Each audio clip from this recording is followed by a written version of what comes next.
नमस्कार, सगरमाथा प्राइम समाचारमा स्वागत छ। म प्रसन्न ढुङ्गाना। नमस्कार, म जयन्ती पुरासैनी। सबैभन्दा पहिले मुख्य समाचार। कोरोना संक्रमणका कारण पछिल्लो 24 घण्टामा 21 जनाको मृत्यु, 1304 जना संक्रमित, 2073 जना निको भए। सत्तारूढ नेकपा सचिवालय बैठकमा अध्यक्षले ओली र दाहालको प्रस्ताव उप छलफल सुरु। अनौपचारिक छलफलको समेत आवश्यकता महसुस। काली गण्डकी कोरिडोर अन्तर्गत रामदीदेखि रिडी सडक खण्डको ट्र्याक खोल्ने काममा निर्माण व्यवसायको लापरवाही, 3 वर्ष बित्दा पनि ट्र्याक खोल्न सकेन। दैनिक बढ्दैछन् कोरोना संक्रमित। विश्वमा संक्रमितको संख्या 6,37,03,000 नाघ्यो। 14,76,600 बढीको मृत्यु। इंग्लिश प्रिमियर लिग फुटबल अन्तर्गत गैराती भएको खेलमा लेस्टर सिटी पराजित। घरेलु मैदानमा फुलहामसँग 2-1 गोल अन्तरले हार्यो।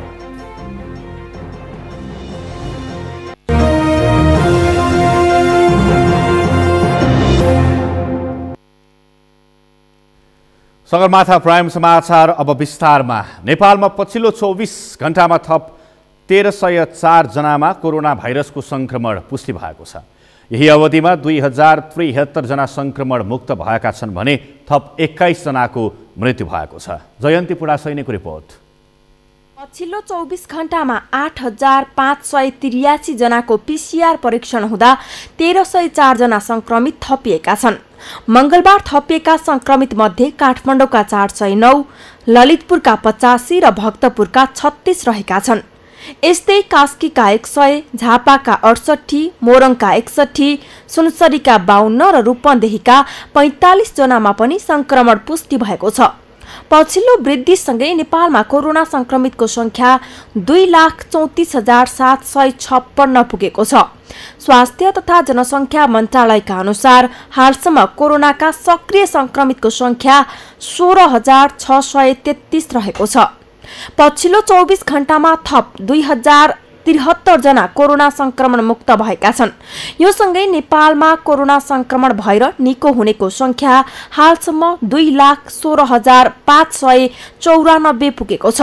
कुल संक्रमित मध्ये निको हुनेको दर 92% हो। यस्तै नेपालमा पछिल्लो 24 घण्टामा थप 21 कोरोना संक्रमितको मृत्यु भएको स्वास्थ्य तथा जनसंख्या मन्त्रालयले पुष्टि गरेको छ।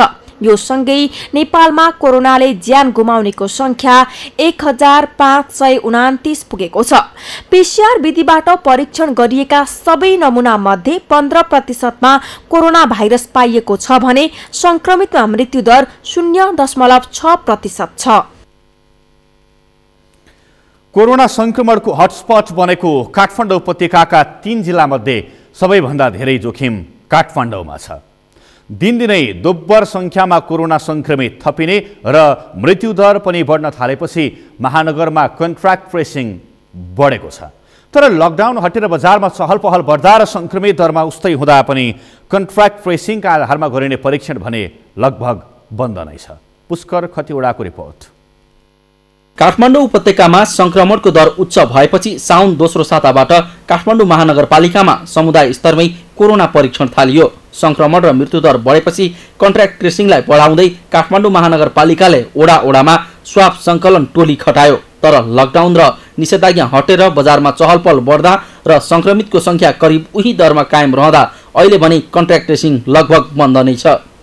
बजारमा चहलपहल बढेका बेला कोरोना परीक्षणको दायरा भने नबढाउँदा संक्रमणको जोखिम उच्च भएको छ। तर महानगरले भने पीसीआर परीक्षण अभियान अन्तर्गत अहिले पनि नगरभित्र दैनिक 1500 को मास टेस्टिङ गरिरहेको बताउँछ। यद्यपि परीक्षण गराउनेको संख्या भने घटेको छ।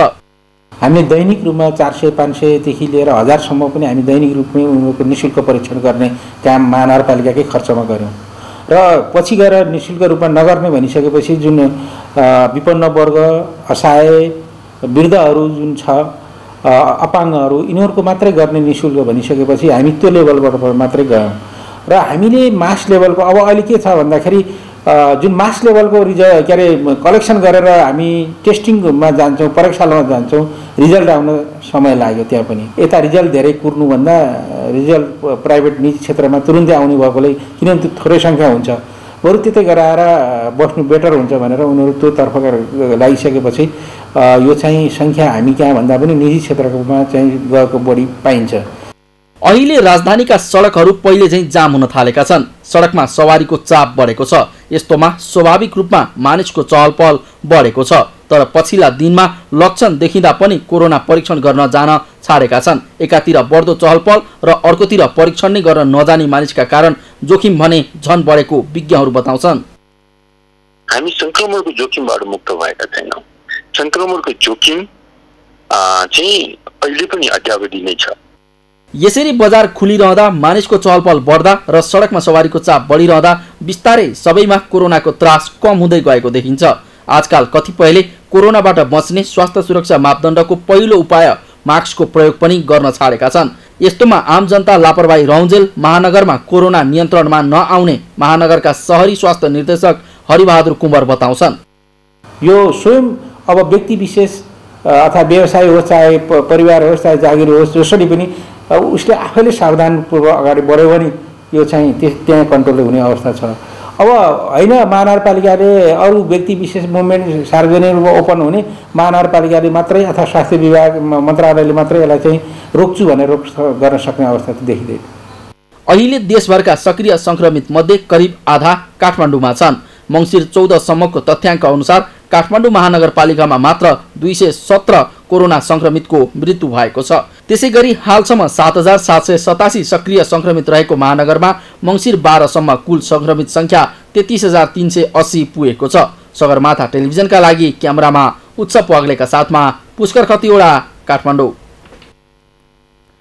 सरकारले तोकेको सेवा सुविधा नपाएको भन्दै वीर अस्पतालका स्वास्थ्यकर्मी तथा कर्मचारीहरू 44 दिनदेखि आन्दोलनमा छन्।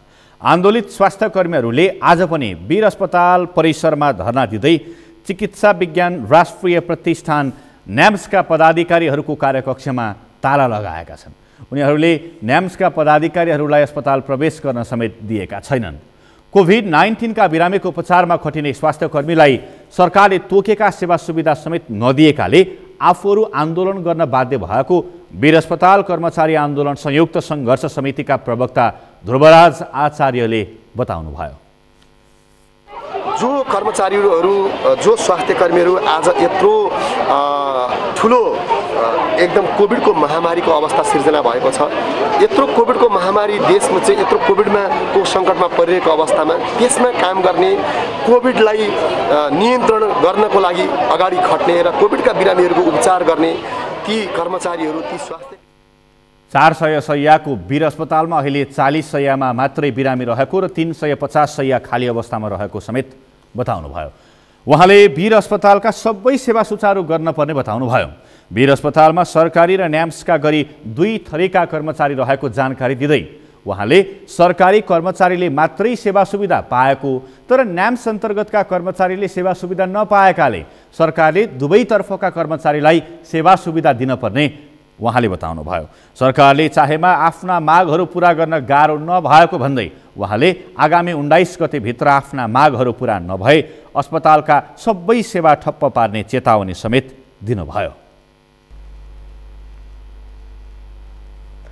सत्तारूढ नेपाल कम्युनिस्ट पार्टी नेकपाको सचिवालय बैठकमा अध्यक्षद्वय केपी ओली र पुष्पकमल दाहालले पेश गरेको प्रस्तावमाथि छलफल सुरु भएको छ।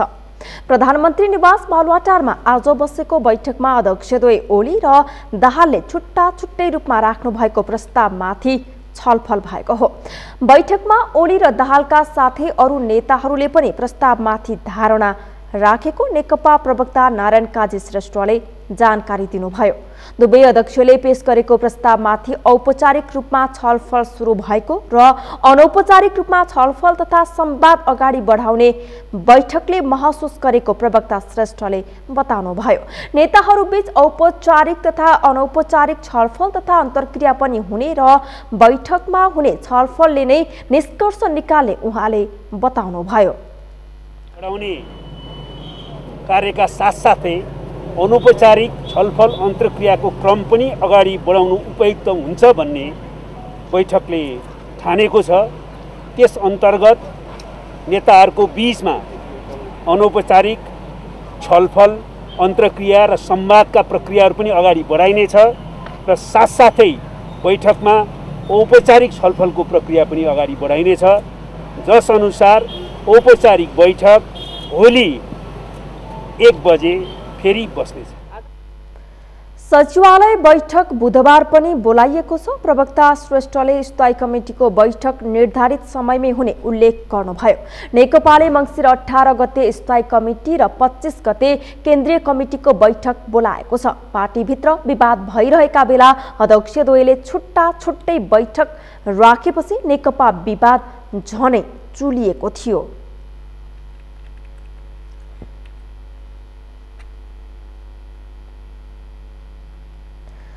संस्कृति पर्यटन तथा नागरिक उड्डयन मन्त्री योगेश भट्टराईले नेपालगञ्ज र विराटनगरको विमानस्थललाई अन्तर्राष्ट्रिय स्तरको विमानस्थलका रूपमा विस्तार गरिने बताउनु भएको छ।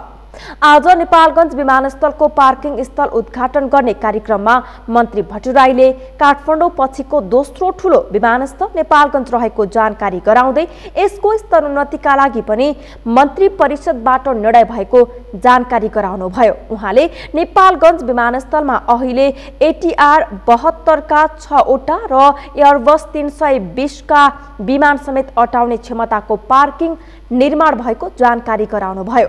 पश्चिम नेपालको औद्योगिक पर्यटकीय हबको रूपमा रहेको बाँकेलाई लक्षित गरी सरकारले मास्टर प्लानको योजना बनाएको उहाँले जानकारी दिनुभयो। 53 लाख रुपियाँ खर्च भएको छ नेपाल सरकारको। त्यसबाट हामीले यो काम सम्पन्न गरेका छौँ र भनेको समयमै सम्पन्न भएको छ। एयरबस 320 सम्मका जहाजहरू यहाँ पार्किङ हुन सक्छन्। त्यसको मतलब यो नेपालगञ्ज विमानस्थललाई हामीले नेपालको एउटा हब एयरपोर्टको रूपमा विकास गर्ने पर्यटन मन्त्रालयको सोचाइ छ। 2075 कार्तिक 15 गते शिलान्यास गरिएको विमानस्थलको पार्किङ 2 वर्षमा निर्माण सम्पन्न भई सुचारू गरिएको छ। प्रत्येक स्थानीय तहमा अस्पताल निर्माण गर्ने विषयमा लमजुङको राइनास नगरपालिकामा विवाद भएको छ। राइनास नगरपालिकाका मेयर सिंहबहादुर थापा र नगरपालिकाका केही वडाध्यक्षहरू बीचमा अस्पताल शिलान्यासको विषयमा विवाद भएको हो।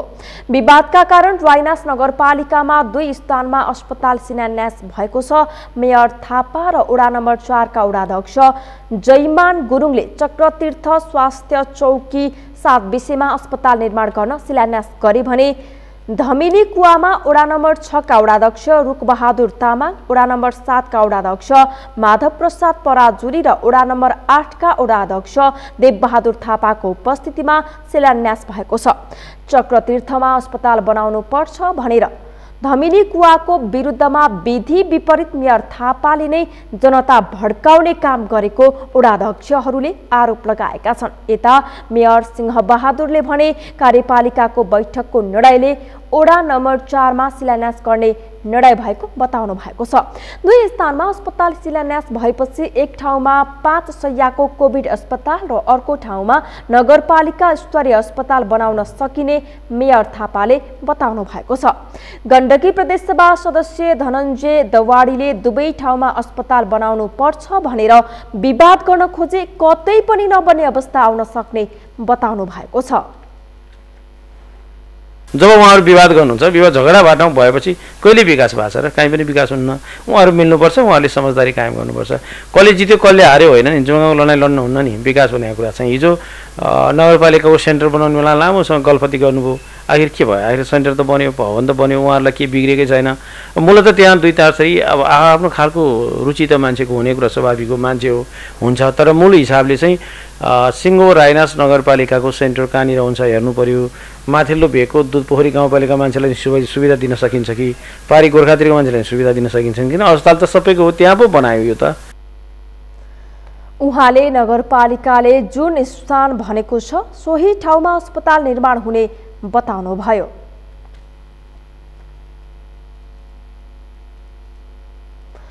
सगरमाथा प्राइम समाचारमा एकैछिन विश्रामपछि काली गण्डकी कोरिडोर अन्तर्गत रामदीदेखि रिडी सडक खण्डको ट्र्याक खोल्ने काममा निर्माण व्यवसायीको लापरवाही।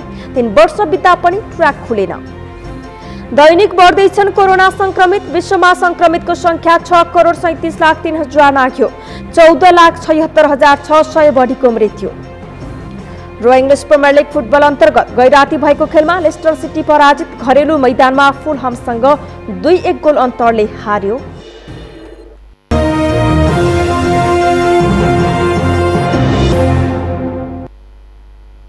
विश्रामपछि पुनः स्वागत छ। अब बाँकी समाचार।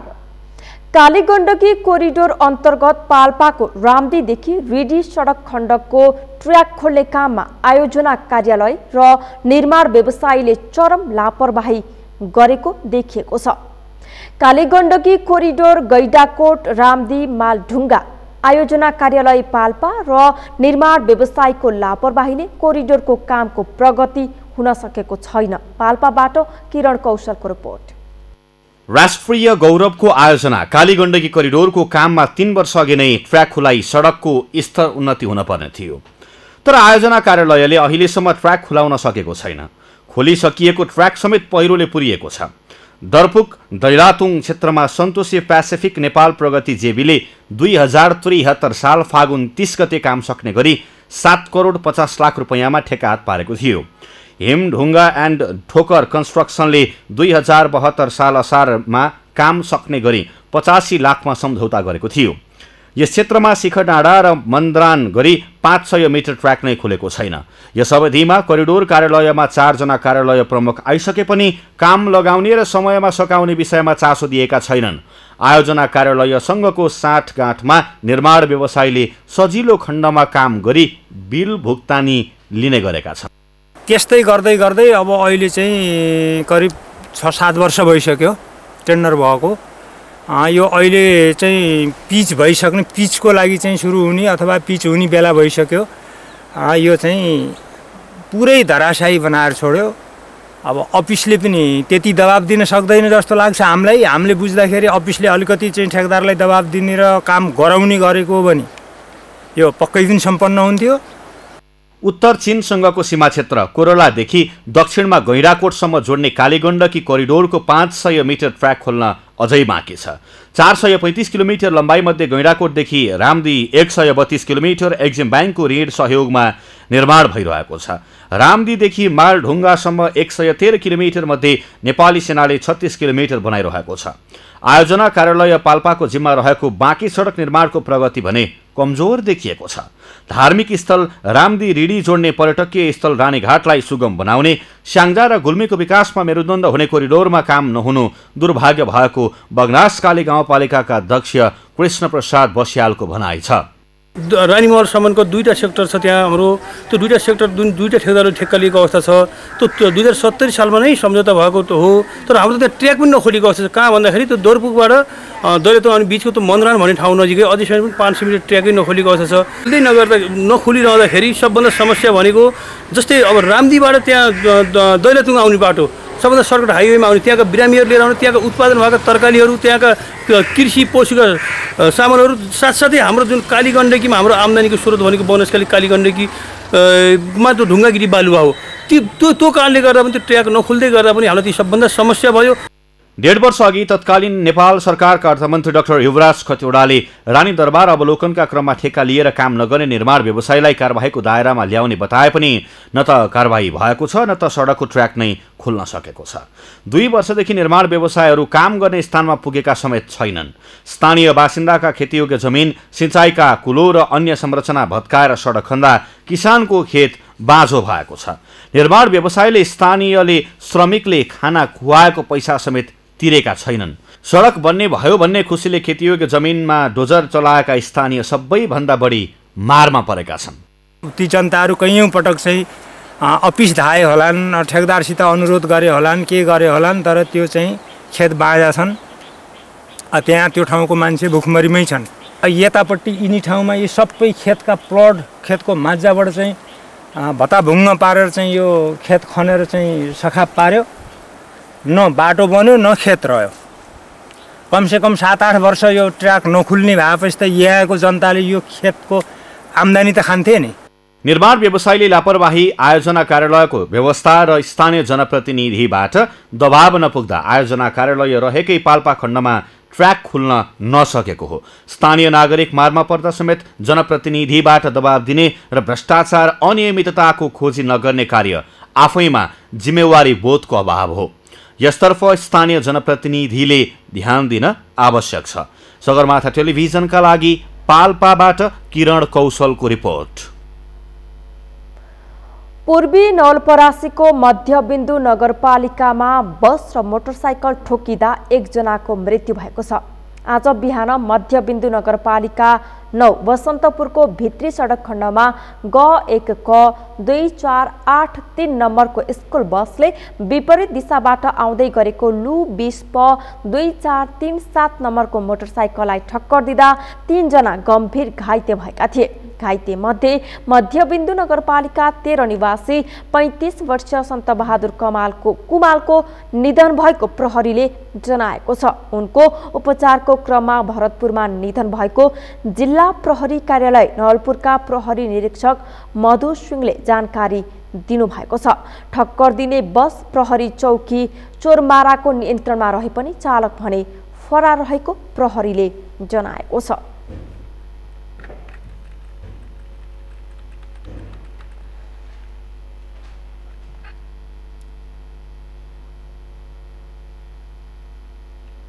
वर्षौंदेखि चर्चामा रहेको लम्की टिकापुर खक्रौला सडकको स्तरोन्नतिको शिलान्यास भएको छ। जनप्रतिनिधिका चुनावी बाचामा समेत परेको सो सडकको अवस्था अत्यन्तै नाजुक भएको थियो।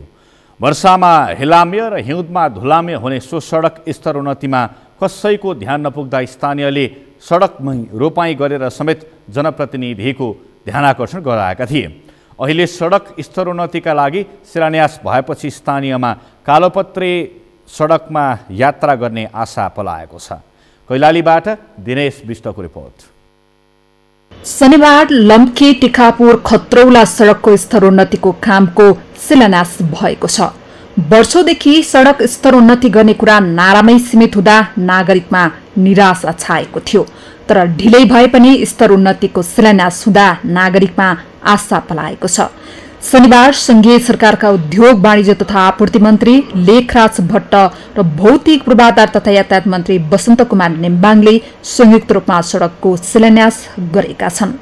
दुई मन्त्रीले संयुक्त रूपमा स्तरोन्नतिका लागि शिलान्यास गरेपछि स्थानीयमा सडक चाँडै बन्ने आशा पलाएको छ। जो कि यहाँको जनताले भोगिराखेको देख्दा सायद अन्त ठाउँको जनताहरूको पनि आँखामा आँसु आउँछ जस्तो चाहिँ देखिन्छ। किन भन्नुहुन्छ भने 2052 सालबाट यो रोड चालु भएको र अहिलेसम्म यस रोडले राम्रो निकाय पाउनै नसकेको र केही विकासका वातावरणहरू पनि यहाँ सुधार रूपले नभएका चाहिँ हामीहरू देखिरहेका छौँ। यहाँको दुःख बसिरहेका छौँ।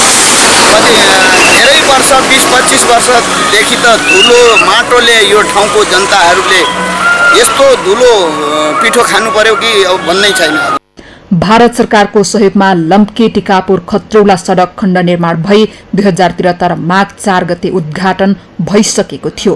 सो सडक खण्ड निर्माण सम्पन्न भएको वर्ष दिन नपुग्दै कालोपत्रे उट्किएर सडक जोखिमपूर्ण बनेपछि अहिले सडकको स्तरोन्नति हुन लागेको हो। सडकको स्तरोन्नति र कालोपत्रेका लागि धुमधामका साथ गरिएको शिलान्यासले पनि जनता ढुक्क बनाउन भने सकेको छैन। यो सडकको अवस्था 2 वर्ष भयो। 2 वर्षदेखि यो लम्की आउनु कमसेकम पौने घण्टा लाग्ने, जो कि 15 मिनट पनि नलाग्ने सडक हो। यो पिच भयो बेला म आफै नै 50 को भन्दा पनि 45-50 को स्पिडमा गाडी चलाएर 15 मिनट लम्की, त्यहाँदेखि 15 मिनट चिसापानी पुगेको मान्छे म हुँ। अहिले 45 मिनटदेखि 55 मिनटसम्म लम्की पुग्न मात्रै लाग्छ। फेरि कपडाको एक जोडी सँगै बोक्नुपर्छ। सवारीका चाप बढिसकै सडक फराकिलो बनाउन नेपाल सरकारले 1,14,39,00,000 बजेट विनियोजन गरेको छ। हुलाकी राजमार्ग अन्तर्गतको लम्की टिकापुर खत्रौला सडकको लम्बाई 29.7 किलोमिटर रहेकोमा हुलाकी सडक निर्देशनालयले 27.7 किलोमिटर र 2 किलोमिटर शहरी विकास तथा भवन निर्माण विभागले निर्माण गर्ने गरी जिम्मेवारी बाँडफाँड भएको छ। स्तरोन्नति गरिने सडक 12 मिटर चौडाइको 2 लेनको हुनेछ, जसमा 27.7 किलोमिटर अन्तर्गत 6.3 किलोमिटर सडक 4 लेनको र बाँकी 21.4 किलोमिटर सडक खण्ड 2 लेनको निर्माण गर्ने गरी काम थालिएको हो। सडक निर्माण कार्य सम्झौता भएको 30 महिनामा सम्पन्न गर्ने गरी 3 वटा निर्माण कम्पनीसँग सम्झौता भइसकेको आयोजनाले जनाएको छ। 21.4 किलोमिटर 2 लेनको सडक तयार हुनेछ। यस सडकले भारतको नजिकको तिकुनिया बजारलाई समेत जोड्दछ र अहिले भर्खरै हाम्रो यो भन्सार पनि छोटी भन्सारबाट ठुल भन्सारको रूपमा अपग्रेड भइसकेको छ। यो सडक तयार हुने बित्तिकै यो क्षेत्रको व्यापारिक गतिविधि धेरैले बढ्नेछ भन्ने सरकारले अपेक्षा गरेको छ। शिलान्यासका क्रममा भौतिक पूर्वाधार तथा यातायात मन्त्री निम्बाङले सडक समयावधि भन्दा अघि नै सम्पन्न गर्न निर्माण व्यवसायीलाई निर्देशन दिएका छन्। वर्तमान सरकार विकास र समृद्धिको गति तीव्र पार्न लागेको भन्दै उनले त्यसका लागि सबैको सहयोग अपेक्षित भएको बताएका छन्। समयमै सम्पन्न होस् है सरकारले ल्याएको छ। यो कार्यान्वयन गर्ने निकायहरू थुप्रै छन्। कार्यान्वयन गर्ने निकायहरूभित्र निजी क्षेत्रका निर्माण व्यवसायी पनि छन् र यसलाई सम्पन्न गर्न स्थानीय जनता नागरिकदेखिका जनप्रतिनिधिहरू पनि हुनुहुन्छ। कहीँ कतैबाट निर्धारित समयभन्दा छिटो छरितो ढङ्गले कुनै बाधा विरोध नभइकन यो काम सम्पन्न होस् भनेर हामीले त्यहाँनिर कामना गर्यौँ। सडक शिलान्यास गर्ने र समयमा कहिले नबन्ने परिपाटी दोहोरिन नदिन निर्माण कम्पनीसँगै आयोजनाको पनि क्रियाशीलता आवश्यक छ। सगरमाथा टेलिभिजनका लागि कैलालीबाट दिनेश विष्टको रिपोर्ट। भोजपुरका विभिन्न ठाउँमा सञ्चालित होमस्टेमा पर्यटकहरूको आकर्षण बढेको छ। पश्चिम भोजपुरको टेम्के मयोङ गाउँपालिकाको गोठीसिंह होमस्टेमा पर्यटकको चहल पहल बढेको छ। मोहन तामाङको रिपोर्ट।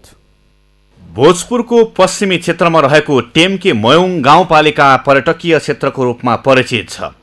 यस क्षेत्रलाई थप पर्यटकीय आकर्षण बढाउन स्थानीय सरकारदेखि प्रदेश र केन्द्र सरकारसम्मको लगानीमा विभिन्न संरचना निर्माण भइरहेका छन्। सरकारको लगानी देखेर स्थानीयले सञ्चालन गरेको गोठेसिंह होमस्टेमा पछिल्लो समय पर्यटकको आकर्षण समेत बढेको छ। गोठेसिंहमा आन्तरिक पर्यटकहरू होमस्टेमा के हुन्छ, कसरी सञ्चालन गर्नुपर्छ भन्ने जस्ता कुरा बुझ्नकै लागि समेत पुग्ने र बस्ने गरेका छन्। नेपालका घुम्नलायक 101 सुन्दर पर्यटकीय ठाउँको सूचीमा परेको टेम्केमा घुम्न जानेहरूको संख्या दिनानुदिन बढिरहेको छ। यो पछिल्लो समय यो हाम्रो क्षेत्रमा पर्यटकहरूको अत्यन्तै धेरै चाप बढिरहेछ। यो क्षेत्रमा चाहिँ तपाईँको टेम्केको पिक तपाईँको 3300-3400 मिटरको हाइटमा रहेको त्यो हाइट अनि त्यहाँदेखि देखिने रमणीय वातावरणदेखि लिएर यो क्षेत्रहरू यो बेल्ट पुरै टेम्के मयोङको यो क्षेत्र एकदमै रोमाञ्चक दृश्यहरू यहाँबाट अवलोकन गर्न सकिन्छ। त्यसै गरी यहाँ हाम्रो होमस्टे यहाँ नयाँ होमस्टे सञ्चालन भएको छ। यो एकदमै राम्रो व्यवस्थित तरिकाले सञ्चालन भइरहेको छ। स्थानीय स्तरमा उत्पादन हुने वस्तुदेखि खाद्य पदार्थ समेत आफ्नै ठाउँमा बिक्री गर्न सक्ने भएकाले आर्थिक क्षेत्रमा समेत टेम्केको प्रगति भएको छ।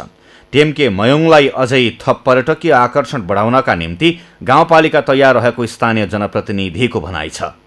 कोभिडको कारणले तपाईँको चाहिँ केही प्रभाव पार्यो, तर अहिले आन्तरिक पर्यटक हामीले सोचे भन्दा पनि तपाईँको चाहिँ बढिसकेको छ। यसलाई चाहिँ तपाईँको यसलाई बढाउन भन्दा पनि यसलाई तपाईँको चाहिँ अर्को यस्तै किसिमको होमस्टेको चाहिँ हामीले चाहिँ तपाईँको चाहिँ सोचाइ बनिरहेको छौँ। त्यसको लागि गाउँपालिकालाई सहयोग गर्न तयार छ। टेम्के, चखेवा, कपासे, भन्ज्याङका साथै टेम्के मयोङ गाउँपालिकामा भएका पर्यटकीय क्षेत्रमा आउने आन्तरिक तथा बाह्य पर्यटकहरूलाई होमस्टेले धेरै सहयोग पुर्याएको छ। अझै टेम्के मयोङ गाउँपालिका हुँदै किराँत धर्मको पवित्र मानिने मुन्धुम पदमार्ग समेत निर्माण हुने भएकाले होमस्टे र टेम्के मयोङको आकर्षण बढेको जनप्रतिनिधिहरू बताउँछन्। जस्तो यो गोठेसिंह होमस्टे भनेको चाहिँ एउटा यो चाहिँ व्यक्तिगत होमस्टे हो, एउटा एकल होमस्टे। यसले यस हाम्रो पर्यटकको लागि र यो टेम्के मयोङ गाउँपालिका र यो जस्तो हाम्रो यो मुद्दुम पदमार्गको लागि धेरै सहयोग पुर्याएको छ। जस्तो आन्तरिक पर्यटकहरू यहाँ चाहिँ बढी मात्रामा आउने गर्छ र बाह्य पर्यटकहरू पनि यहाँ आउने गरेको छ। होमस्टे सञ्चालन भएको लगभग 2 वर्ष बितिसक्दा आन्तरिक पर्यटकहरूको चहल पहल धेरै बढेको छ। विश्वभर महामारीका रूपमा फैलिएको कोरोना भाइरसको कारण बाह्य पर्यटक नआए पनि आन्तरिक पर्यटकहरू हेर्नकै लागि मात्रै भए पनि आउने गरेको सञ्चालकको भनाइ छ। बसुरको यो पहिलो पनि भयो, नौलो पनि रहेछ, किनभने आन्तरिक पर्यटकहरूले होमस्टे भनेर भन्दा पनि अब यो होमस्टे अरे के छ त, त्यहाँ बुझौँ, जाउँ, खाउँ, त्यहाँको स्वाद लिउँ भन्ने खालको हिसाबले तपाईँको आन्तरिक पर्यटकको क्रेज चाहिँ बढी छ। होमस्टेकै क्रेज भन्दा पनि तपाईँको त्यहाँ नौलो ठाउँमा खुलिएको यो नौलो व्यवसाय भन्ने खालको हिसाबले धेरै आवाज पर्यटकहरूको चाहिँ छ। लामो समयदेखि सञ्चालनमा आएको होमस्टेमा प्रदेश सरकारका साथै स्थानीय तहबाट समेत अनुदान प्राप्त भएको छ। गाउँमै होमस्टे सञ्चालन भएपछि युवा पुस्तामा समेत पर्यटन व्यवसायप्रति आकर्षण बढेको छ। तिनै तहका सरकारले युवाहरूको आकर्षण समेत हुने यस्तै क्षेत्रमा अनुदान तथा सहुलियत ऋण दिन सके देशमै रोजगारीको सिर्जना हुनुका साथै युवाहरू विदेशिने क्रम घटेर जानेछ। सँगै स्थानीय स्रोत साधनको परिचालन बढ्नुका साथै जमिन बाँझो रहने र खाद्यान्न आयात गर्न पर्ने नियति समेत बन्द हुन सक्छ। यसतर्फ 3 तहका सरकारको समन्वयात्मक भूमिका आवश्यक छ। सगरमाथा टेलिभिजनका लागि भोजपुरबाट मोहन तामाङको रिपोर्ट। तनहुँको आबु खैरेनी गाउँपालिका 1 मा रहेको आँधीमूल पर्यटकको गन्तव्य स्थल बन्दै गएको छ। ओझेलमा पर्दै गएका पर्यटकीय क्षेत्रको पहिचान प्रचार प्रसार गर्दै गाउँपालिकाले विकास निर्माणको कार्य थालेपछि पर्यटकको आकर्षण बढेको हो। तनहुँबाट फर्किएपछि कास्की सहकर्मी सुभाष पौडेलको रिपोर्ट। प्रचार प्रसार भएपछि तनहुँको आँधीमूलमा पर्यटक बढ्दै गएका छन्। आँधीमूलको दर्शन गरे मनोकांक्षा पूरा हुने जनविश्वास रहेको पाइन्छ। आँधीमूल स्थल रमणीय भएकोले पूजा अर्चनाका साथै वनभोजका लागि मानिस टाढा टाढादेखि आउने गरेका छन्। साउन महिना र औँसी बाहेक अन्य समयमा दिनहुँ पूजा अर्चना गरिन्छ। अन्य दिनमा यहाँ परेवा उडाइन्छ भने बोका र कुखुरालाई बलिदी पूजा गर्ने चलन रहँदै आएको छ। पहिला यहाँ पानी पनि थिएन रे, पानी नभएको कारणले यहाँ चाहिँ पछि यहाँ गाई चराउन आउँदाखेरि एउटा नानी र बजै राणाबुढी मगर्नी गाई चराउन आउँदाखेरि अनि यसो नानीले पानी खान्छ, आमा पानी खान्छु भनेर खोज्दा अनि खोजी त्यहाँबाट चाहिँ यहाँ आमाले खोस्रियो अरे, बजैले खोस्रिँदाखेरि जोडी खोस्रिँदाखेरि अनि औजुलीले उ गरेर ल्यायो, यो आड्यौ नानी भनेर मगर भाषामा भनेर पानी खुलाइदिएको भएर आँडी, आ भनेको आँगन, डी भनेको पानी भनेर मगर भाषामा बुझिन्छ कि त्यसरी यसको नामाकरण भएको हो। अनि अहिले पछि आँधीमूल भन्छ, आँधीमूल पनि भन्छ। तनहुँको धार्मिक पर्यटकीय सम्भावना बोकेका स्थलमध्ये आँधीमूल पनि एक भएकोले यहाँको पर्यटन प्रवर्धन गर्न गण्डकी प्रदेश सरकारले मात्र नभई स्थानीय तहले समेत चासो देखाएका छन्। धार्मिक पर्यटकीय स्थल आँधीमूलका विभिन्न क्षेत्रबाट आन्तरिक एवं बाह्य पर्यटकको चहल पहल बढ्दै गएको ओडा कार्यालयले जनाएको छ। विभिन्न जिल्लाबाट मानिस आँधीमूल बाराही देवीको पूजा तथा दर्शन गर्न आउँछन् भने कतिपय मानिस अवलोकन भ्रमणका लागि आउने गरेका छन्। मन्दिरमा आवत जावत गर्नका लागि सहज होस् भन्ने उद्देश्यले पृथ्वी राजमार्ग अन्तर्गत तनहुँको 1700 देखि मन्दिरसम्म बाटो स्तर उन्नतिका लागि गाउँपालिकाले विशेष महत्त्व दिएको जनाएको छ। स्तर उन्नति भने त्यो बाटो पहिला बाटो त्यहाँसम्म पुऱ्याउँ, त्यसपछि बल्ल के त्यहाँ मन्दिर के गर्ने त्यसपछि गर्ने। त्यहाँ बढी जस्तो अब पिकनिक खाने अब यो जुन यो कोभिडले गर्दा मात्रै हो, न त तपाईँ त्यहाँ घुमेर पनि आइसक्नु भएको छ, न यो जहिले पनि यो भिडभाडकै ठाउँकै मतलब त्यस्तो यो यो पिकनिकको लागि दर्शनको लागि एकदम राम्रो ठाउँ हो।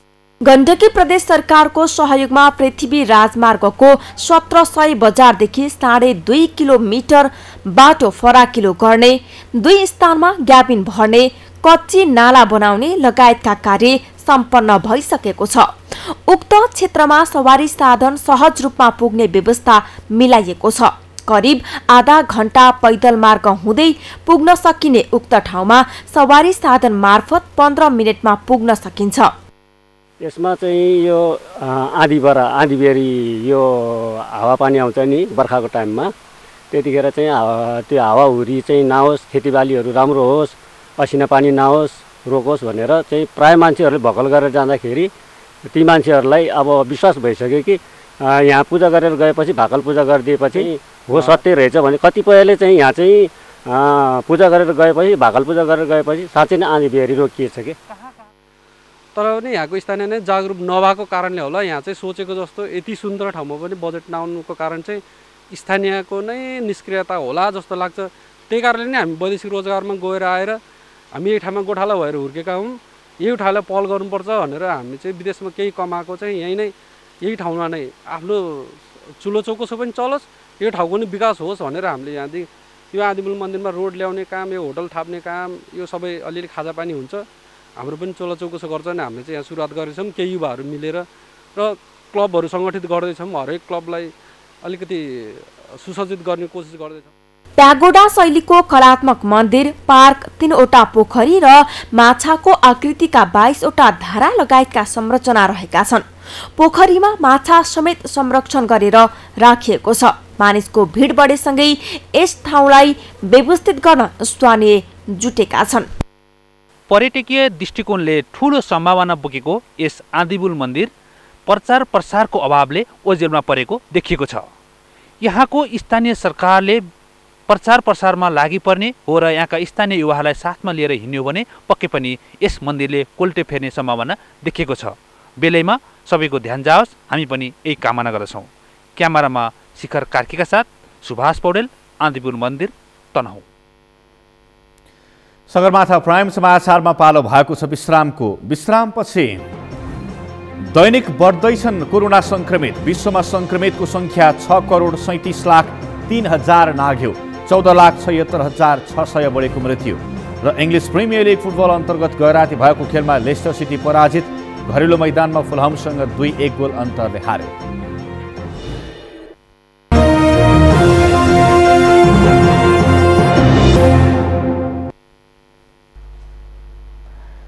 अब पालो अर्थ समाचारको। अर्थ समाचारका प्रायोजक हो आफ्नो विश्वास हो त्रिशक्ति। नेपाल उद्योग वाणिज्य महासंघले निर्यात व्यवसायलाई अर्थतन्त्रको इन्जिनको रूपमा विकास गर्ने गरी आफ्नो दृष्टिकोण तयार गर्ने भएको छ। महासंघका अध्यक्ष शेखर गोल्छाले अर्थतन्त्रको प्रमुख इन्जिनको रूपमा निर्यात क्षेत्रलाई विकास गर्ने गरी महासंघले आफ्नो दृष्टिकोण निर्माण गर्न लागेको बताउनु भएको छ। निर्यात व्यवसायी महासंघले नेपाल उद्योग वाणिज्य महासंघका नवनिर्वाचित पदाधिकारीहरूलाई बधाई एवं शुभकामना दिन आज गरेको कार्यक्रममा अध्यक्ष गोल्छाले अबको 100 दिनभित्रमा स्पष्ट दृष्टिकोण ल्याउने बताउनुभयो।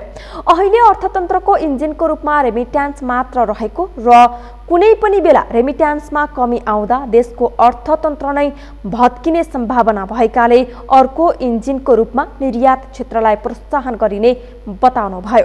त्यसका लागि निर्यातजन्य उद्योग व्यवसायको कन्ट्रो फन्ड घटाउने विषयमा सरकारसँग महासंघले पहल गर्ने बताउनुभयो। कार्यक्रममा महासंघका वरिष्ठ उपाध्यक्ष चन्द्रप्रसाद ढकालले निर्यातलाई प्रवर्धन गर्न नसक्नुको कारण नीतिगत व्यवस्थामा भएको कमजोरी नै रहेको बताउनुभयो।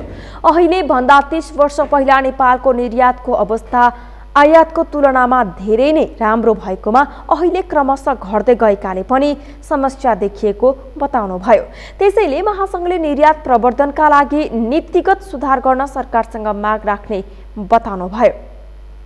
कार्यक्रममा उद्योगी व्यवसायीहरूले महासंघको गरिमालाई तलमाथि गरेर उदाउँदो निजी क्षेत्रको शिर झुकाउने काम नगर्ने प्रतिबद्धता व्यक्त गरेका थिए।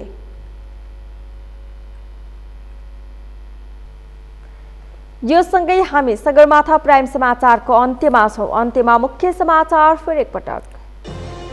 कोरोना संक्रमणका कारण पछिल्लो 24 घण्टामा 21 जनाको मृत्यु। 1304 जना संक्रमित, 2073 जना निको भए। सत्तारूढ नेकपा सचिवालय बैठकमा अध्यक्षद्वय ओली र दाहालको प्रस्ताव उप छलफल सुरु। अनौपचारिक छलफलको समेत आवश्यकता महसुस। काली गण्डकी कोरिडोर अन्तर्गत रामदीदेखि रिडी सडक खण्डको ट्र्याक खोल्ने काममा निर्माण व्यवसायको लापरवाही। 3 वर्ष बित्दा पनि ट्र्याक खोल्न सकेन।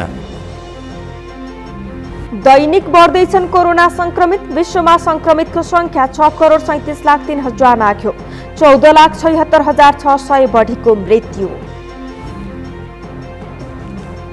र इङ्ग्लिस प्रिमियर लिग फुटबल अन्तर्गत गैराती भएको खेलमा लेस्टर सिटी पराजित। घरेलु मैदानमा फुलह्यामसँग 2-1 गोल अन्तरले हार्यो। हौस् त सगरमाथा प्राइम समाचार अहिलेलाई सकियो। तपाईँ समाचार बुलेटिनका साथै सगरमाथा टेलिभिजनका सम्पूर्ण कार्यक्रम www.sagarmatha.tv मा पनि पढ्न र हेर्न सक्नुहुनेछ। साथै युट्युबमा youtube.com/sagarmatha TV नेपालमा हेर्न सक्नुहुनेछ। तपाईँ हामीलाई फेसबुकमा पनि facebook.com/stv नेपालमा फलो गर्न सक्नुहुनेछ। समाचारको शिखर, नेपालको गौरव, नेपालको पहिलो न्युज च्यानल सगरमाथा टेलिभिजन हेर्दै गर्नुहोला। नमस्कार।